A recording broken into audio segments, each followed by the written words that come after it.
Donc, bienvenue pour cette deuxième partie de la conférence sur les calculs haute performance.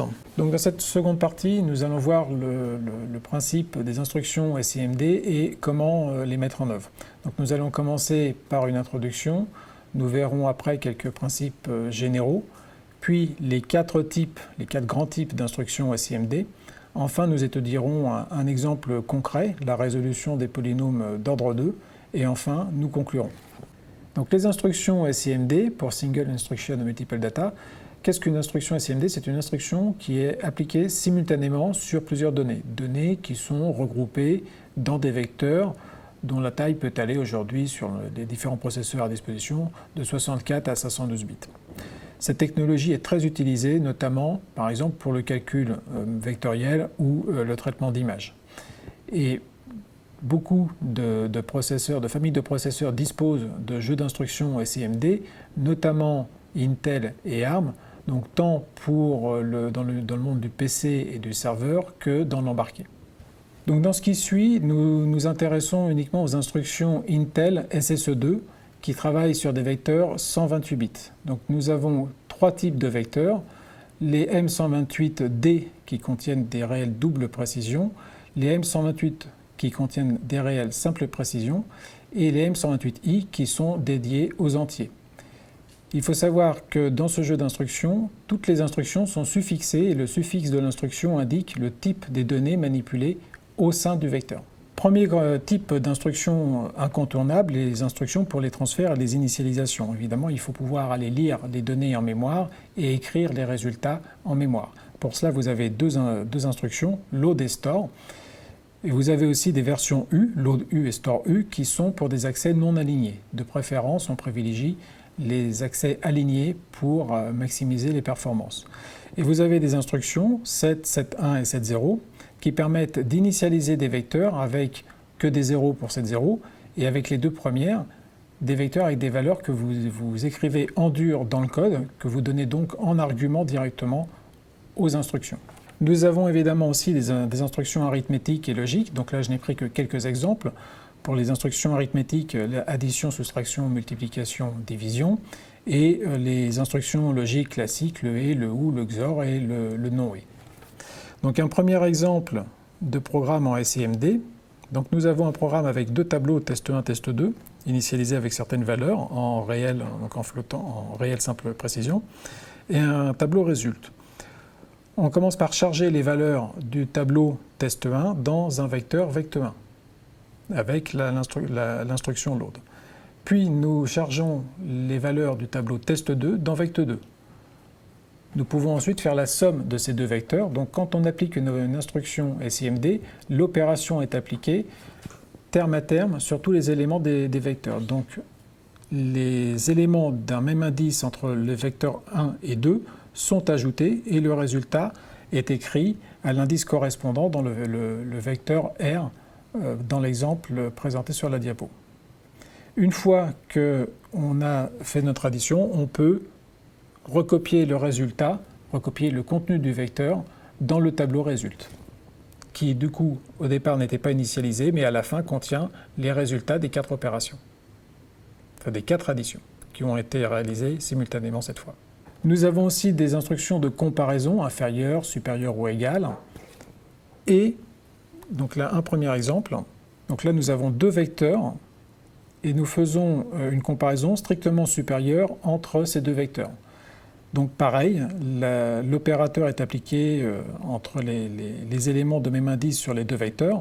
Et donc partout où l'élément du vecteur 1 est strictement supérieur à celui du vecteur 2, nous aurons dans le vecteur résultat que les bits à 1, donc que des valeurs FF.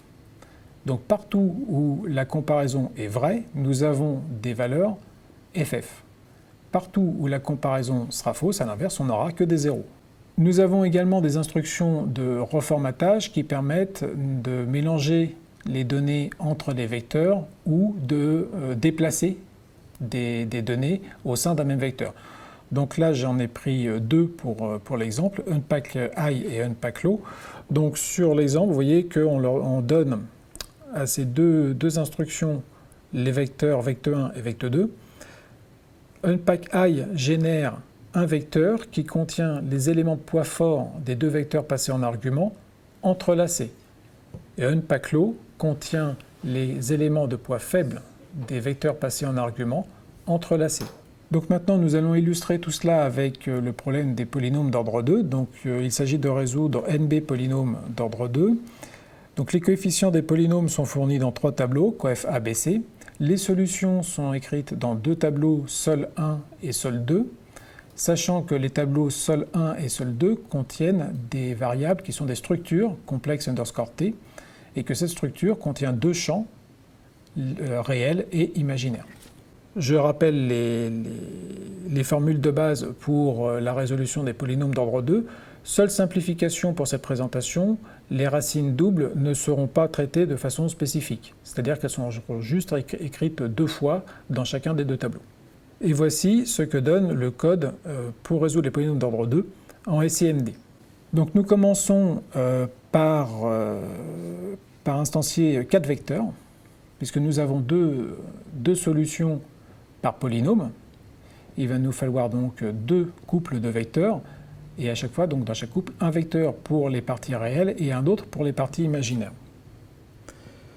Puis, nous avons besoin de 9 vecteurs pour les calculs. Sur ce point, on aurait pu minimiser davantage le nombre de vecteurs, mais pour rester relativement clair et accessible, j'ai préféré rester sur cette configuration. Enfin, nous avons besoin de 3 vecteurs initialisés avec les constantes 1, moins 0,5 et 0, qui seront utiles lors des calculs. Les vecteurs font 128 bits, donc chaque vecteur contient 4 réels simple précision, même format que les coefficients de nos polynômes, c'est-à-dire que à chaque itération, nous allons résoudre 4 polynômes. Donc on n'oublie pas d'incrémenter de 4 le contrôleur de boucle, et pas i++ comme avant. À chaque itération, on commence par aller charger dans 3 vecteurs, vecteurs A, B et C, les coefficients des polynômes que nous allons résoudre lors de cette itération. Une fois que nous avons chargé nos coefficients, nous voyons que dans les calculs, nous avons 2 paramètres qui nécessitent une division par A. Les divisions étant très lentes, on préfère calculer une fois pour toutes 1 sur A, donc faire l'inverse de A, et après multiplier par cette valeur. Donc là, c'est ce que nous faisons. Nous calculons nous inversons les valeurs qui sont dans le vecteur A, et nous plaçons cela dans le vecteur 1A. À partir de là, nous pouvons calculer le vecteur qui contient les gamma, égal à moins b sur 2a. Donc nous multiplions les vecteurs b, moins 0,5, enfin m0,5 du coup, au niveau de l'exemple, et 1a. Après cela, nous pouvons calculer les vecteurs bêta, qui sont juste gamma au carré, donc nous faisons que multiplier gamma par lui-même terme à terme. Enfin, nous calculons les valeurs alpha égale à c sur a, donc nous multiplions le vecteur qui contient les valeurs c par le vecteur qui contient les inverses des coefficients a. Il nous reste à calculer la racine de delta. Alors du coup, j'ai mis racine de valeur absolue de delta partout, puisque on calcule la valeur absolue sur l'ensemble du vecteur, qu'il s'agisse que delta soit positif ou négatif. Seul bémol, avec ce jeu d'instructions, il n'y a pas d'instruction pour calculer la valeur absolue. Donc nous avons une astuce, on va faire une soustraction, on va calculer la valeur max entre les 2 vecteurs qui nous intéressent pour calculer delta, donc bêta et alpha, et la valeur min. Et après on fait juste la soustraction entre le max et le min. Et nous avons notre valeur absolue. Suite à quoi nous pouvons calculer la racine carrée. Il ne nous reste plus qu'à voir pour quel polynôme nous avons des racines réelles et pour quel polynôme nous avons des racines imaginaires. Pour cela, on doit voir si delta est positif ou nul ou s'il est négatif. Donc on doit voir si bêta est supérieur ou égal à alpha. Donc nous faisons une comparaison qui nous donne le vecteur masque réel, où nous aurons, donc, si la comparaison est vraie, des valeurs ff. Donc là, ça signifie que delta est positif ou nul, et donc que nous avons des solutions réelles. Et les éléments qui sont à 0 dans ce vecteur indiquent que nous avons que pour ces polynômes, nous avons des solutions imaginaires. Nous pouvons donc maintenant commencer à calculer les solutions. Dans tous les cas, nous avons besoin de placer la valeur gamma dans la partie réelle. Donc nous recopions déjà le vecteur gamma dans les deux vecteurs pour les parties réelles. Puis nous allons faire un vecteur qui contiendra racine de delta là où il y a des racines réelles et 0 là où nous avons des racines imaginaires. Donc on fait un et entre le vecteur masque qui contient des f là où on a des racines réelles et le vecteur qui contient les racines de delta. Et nous obtenons un nouveau vecteur, on l'a mis dans le vecteur A puisque nous n'avions plus besoin de celui-ci, où nous avons 0 forcément puisqu'on a fait un et avec 0 là où nous avons des racines imaginaires, donc nous ne modifierons rien en l'ajoutant, et où nous avons racine de delta, là où nous avons des racines réelles. Nous n'avons plus maintenant qu'à ajouter le contenu du vecteur A dans le vecteur R1 et le soustraire dans le vecteur R2. Et nous avons les solutions réelles qui sont calculées.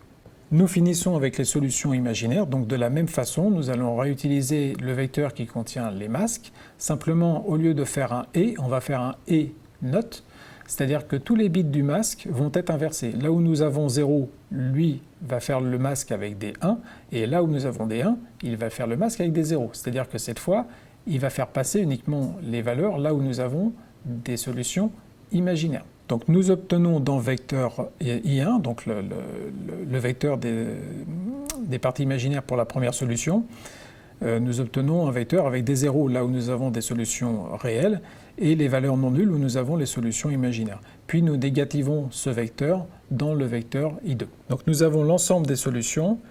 Il ne nous reste plus en dernière étape qu'à copier ces solutions, le contenu des vecteurs réels et imaginaires dans les tableaux Sol1 et Sol2 en prenant soin d'entrelacer les parties réelles et imaginaires pour être conformes au type complexe T que nous avons vu précédemment. Et avec cette implémentation, nous avons un gain en performance de 8,5 par rapport à la version scalaire sur un Ryzen 5 2600. Donc en conclusion, vous pouvez, pour faire du SIMD, utiliser des librairies optimisées il y a des librairies gratuites ou des librairies payantes qui existent. Vous pouvez avoir recours à la vectorisation automatique qui est disponible sur la plupart des compilateurs, mais qui trouve assez vite ses limites, ou bien vectoriser vous-même votre code ou votre algorithme. C'est une approche bas niveau, c'est de la programmation en C, en C++ ou en assembleur, et par contre le jeu d'instructions est spécifique au processeur utilisé.